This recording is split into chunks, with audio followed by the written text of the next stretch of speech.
मित्रांनो, या संपूर्ण सृष्टीचे पालन करणारे देवांचे देव महादेव भोलेनाथ, ज्यांच्या कपाळावर चंद्र आहे, ज्यांच्या जटामधून गंगा वाहते, ज्यांच्या गळ्यात वासुकी नाग आहे, तेच आहेत भगवान शिव. असं म्हणतात की या जगात जर सर्वात दयाळू देव कोणी असेल तर ते म्हणजे भोलेनाथ. कारण भोलेनाथाला ना मोठी पूजा हवी असते ना मोठे यज्ञ.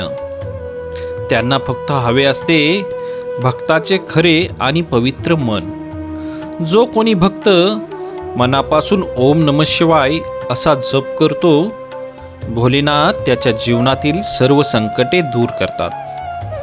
मित्रांनो, पुराणामध्ये सांगितले आहे की शिव म्हणजेच आदी आणि अनंत.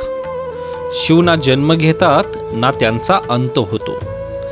तेच ब्रह्मा आहेत, तेच परमात्मा आहेत. या संपूर्ण ब्रह्मांडात जे काही आहे ते सर्व शिवच आहेत.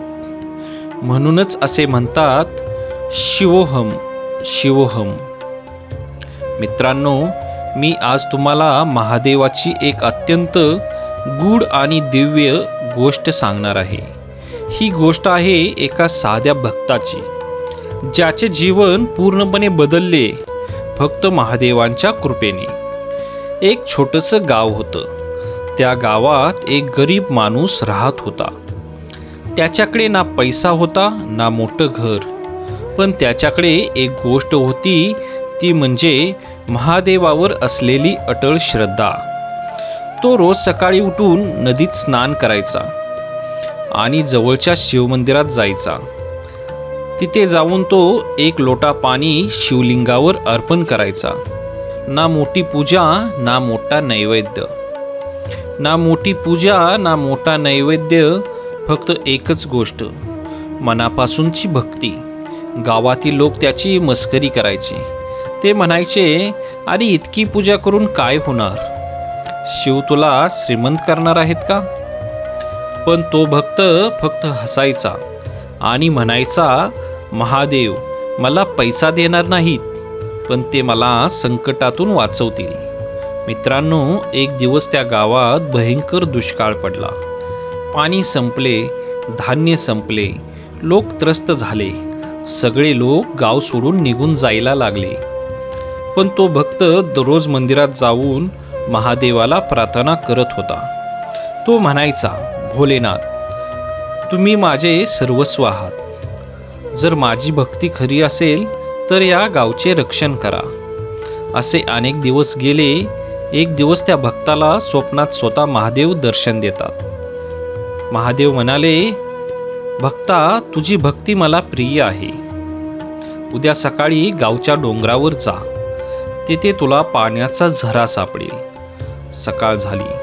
तो भक्त लगेच डोंगरावर गेला आणि मित्रांनो, जिथे महादेवानी सांगितले होते तिथे खरोखरच पाण्याचा मोठा झरा वाहत होता. त्या झऱ्यामुळे संपूर्ण गाव वाचले. तेव्हा गावातील लोकांनी समजले, खरी भक्ती कधीही व्यर्थ जात नाही. मित्रांनो, महादेवाला फक्त भक्ताचे मन पाहिजे. तुमच्याकडे पैसा असो किंवा नसो, मोठी पूजा असो किंवा नसो, जर तुम्ही मनापासून महादेवाला स्मरण केले तर ते नक्की तुमच्या जीवनातील संकट दूर करतात. म्हणूनच असे म्हणतात, जिथे भक्ती आहे तिथे शिव आहेत. मित्रांनो, जर तुम्हाला महादेवावर विश्वास असेल तर आजपासून दररोज एकदा तरी ओम नमः शिवाय हा मंत्र जपा. हा मंत्र मन शांत करतो, भीती दूर करतो आणि जीवनात सकारात्मक ऊर्जा आणतो. कारण हा मंत्र स्वतः महादेवांचा मंत्र आहे. मित्रांनो, महादेव इतके दयाळू आहेत की त्यांनी राक्षसांनाही वरदान दिले. रावण असो, भस्मासूर असो, महादेवाने सर्वांना वरदान दिले. कारण महादेव भेदभाव करत नाहीत. त्यांच्या दृष्टीने सर्व समान आहेत. म्हणूनच त्यांना भोलेनाथ म्हणतात.